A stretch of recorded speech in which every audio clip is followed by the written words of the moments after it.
Good morning, everyone. I am Riya Sinha, your assistant teacher. Today, we are going to continue chapter number 8 of civics, that is confronting marginalization. As uh, even in the previous chapter, we have learned a lot of things about marginalization. We have seen the uh, marginalized group of our society like Adivasis and Muslims and some other of them. So, in that chapter, we read about two different groups and their experiences of inequality and discrimination. Though powerless, such groups have fought, protested, and struggled against being excluded or dominated by others. They had attempted to overcome their situation by adopting a range of strategies in their long history. Religious solace, armed struggle, self improvement, and education, economic uplift, there appears to be no one way of doing things. In all cases, the choice of struggle has depended on the circumstances that the marginalized find themselves in. So, in this chapter, we will read about some of the ways in which groups and individuals challenge existing inequalities. Adivasis, Dalits, Muslims, women, and other marginal groups argue that simply by being citizens of a democratic country, they possess equal rights that must be respected. Many among them look up to the Constitution to address their concerns.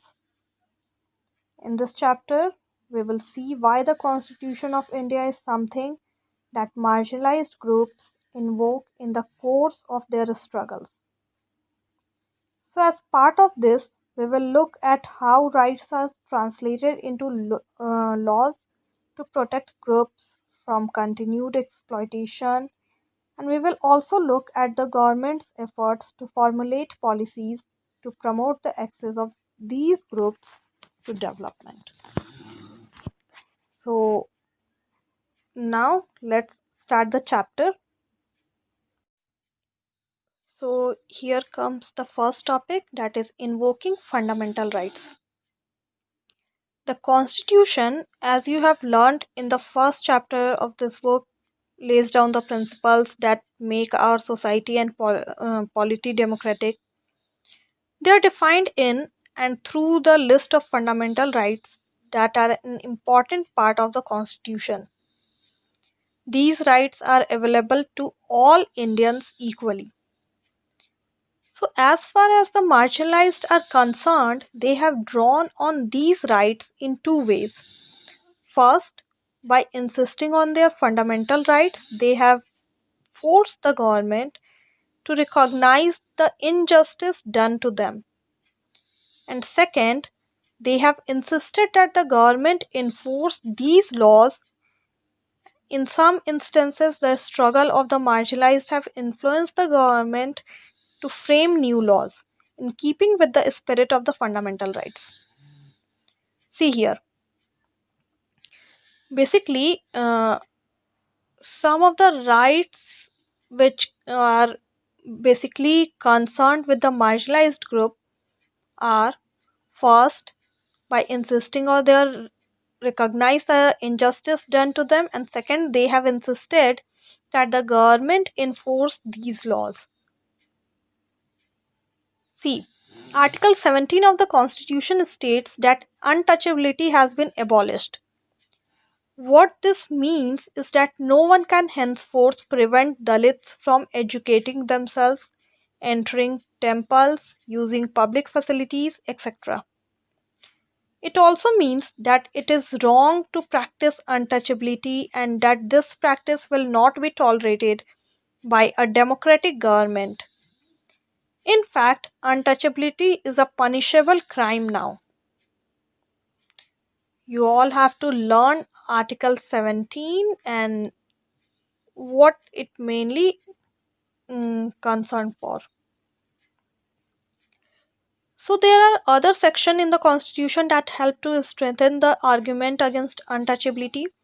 For example, Article 15 of the Constitution notes that no citizen of India shall be discriminated against on the basis of religion, race, caste, sex, or place of birth. So, this has been used by Dalits to seek equality where it has been denied to them. So, you all have to learn the difference between Article 15 and Article 17. So, therefore, Dalits can invoke or draw on a fundamental rights in situations where they feel that they have been treated badly by some individual or community, or even by the government. They have drawn the attention of the government of India to the constitution, demanding that the government abide by it and do justice to them. Likewise, other minority groups have drawn on the fundamental rights section of our constitution. They have particularly drawn upon the right to freedom of religion and cultural and educational rights. In the case of cultural and educational rights, distinct cultural and religious groups like the Muslims and Parsis have the right to be the guardians of the content of their culture, and as well as the right to make decisions on how the best this content is to be preserved. So, thus, by granting different forms of cultural rights, the Constitution tries to ensure cultural justice to such groups.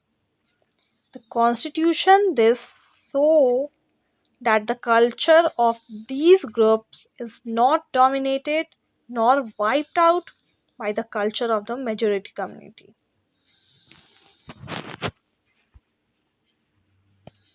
So, these are the things which we have learned in the first topic of this chapter. Now, see the second topic, laws for the marginalized. As we have read, the government makes laws to protect its citizens, yet, this is not the only way in which it takes action.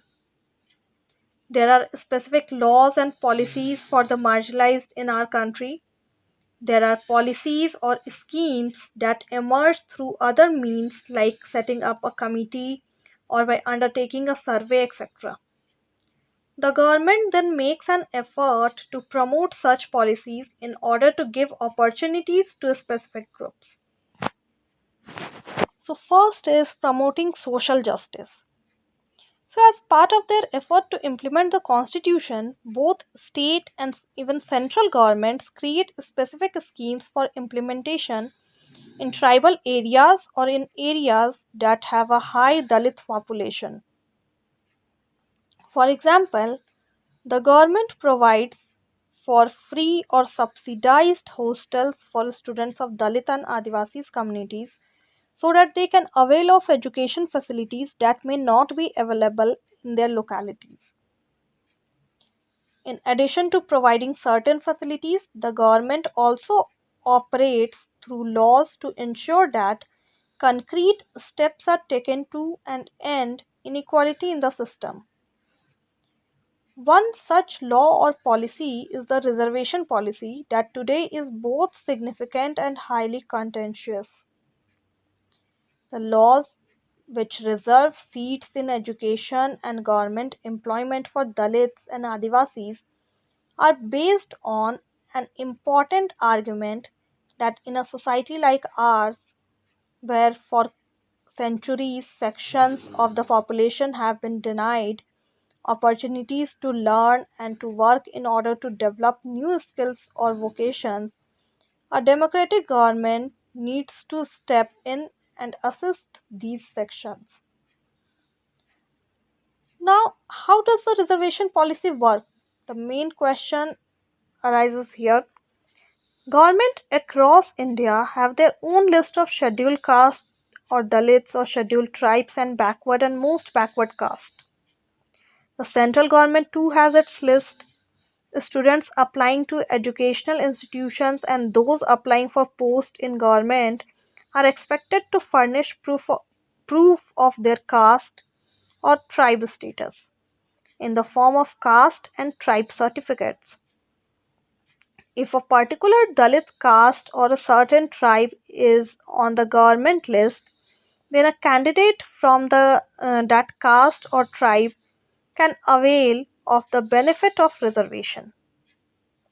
For admission to colleges, especially to institutes of professional education such as medical colleges, governments define a set of cut-off marks. This means that not all Dalit and tribal candidates can qualify for admission, but only those who have done reasonably well and secured marks above the cutoff point. Governments also offer special scholarships for these students. So basically these kind of reservation provisions are in our society to uplift the marginalized group. Okay, see the next topic, the scheduled caste and the scheduled tribes, that is Prevention of Atrocities Act 1989. Ratnam sought the support of law, filing his complaint under the above act, that is Prevention of Atrocities Act 1989, to protest against the domination and violence of the powerful caste in his village. This act was framed in 1989 in response to demands made by Dalits and others that the government must take seriously the ill treatment and humiliation Dalits and tribal groups face in everyday sense. So, while such treatment had persisted for a long time, it had acquired a violent character in the late 1970s and 1980s. During this period, in parts of southern India, a number of assertive Dalit groups came into being and asserted their rights. Even they refused to perform their so called caste duties and insisted on being treated equally. Like Ratnam, as we have studied in the earlier class, they refused to follow practices located in the humiliation and exploitation of Dalits. This resulted in the more powerful caste unleashing violence against them. In order to indicate to the government that untouchability was still being practiced and in the most hideous manner, Dalit groups demanded new laws that would list the various sorts of violence against Dalits and prescribe stringent punishment for those who indulge in them. Likewise, throughout the 1970s and 1980s, Adivasi people successfully organized themselves and demanded equal rights and for their land and resources to be returned to them. So they too had to face the anger of powerful social groups and were subject to a great deal of violence. So this is why this act, that is Prevention of Atrocities Act 1989, contains a very long list of crimes and some of which are too horrible even to contemplate. The act does not only describe terrible crimes but also lets people know that what dreadful deeds human beings are capable of. And in this sense, laws such as these seek to both punish as well as influence the way we think and act. The act distinguishes several levels of crimes. Now, what are these? Let us see. Firstly, it lists modes of humiliation that are both physically horrific and morally reprehensible and seeks to punish those who force a member of a scheduled caste or scheduled tribe to drink or eat any inedible or obnoxious substance. Second is forcibly removes clothes from the person of a member of scheduled caste or scheduled tribe or parades him or her naked or with painted face or body or commits any similar act which is derogatory to human dignity.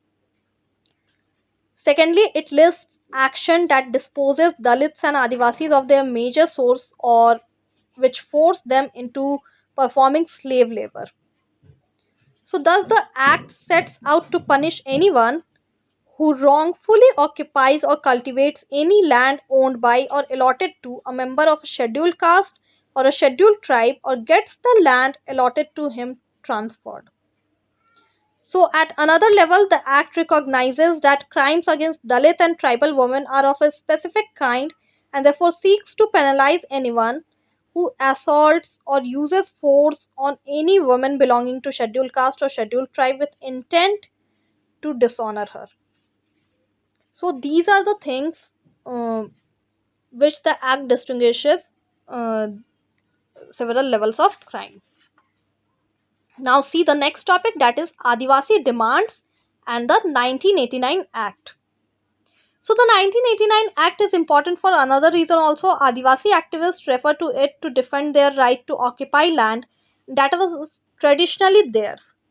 As we have seen in the starting of this chapter, a case study was there in which we have learned about it. So as you read in the previous chapter, Adivasis are often unwilling to move from their land and are forcibly displaced.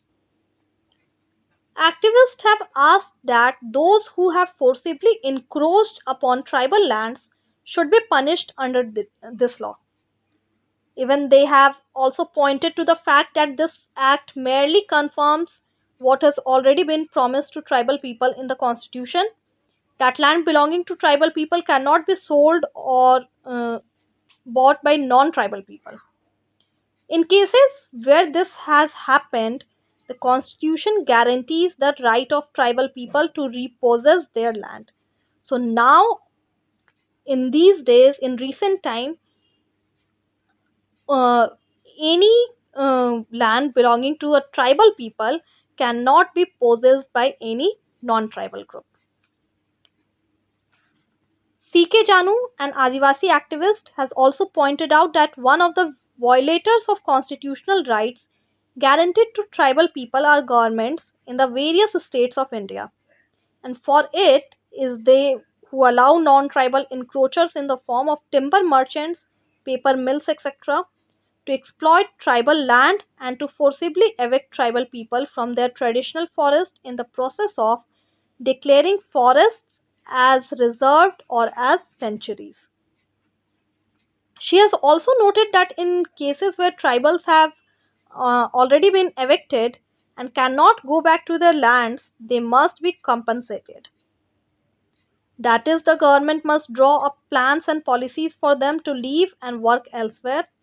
And after all, governments spend large sum of money on building industrial or other projects on land taken from tribals.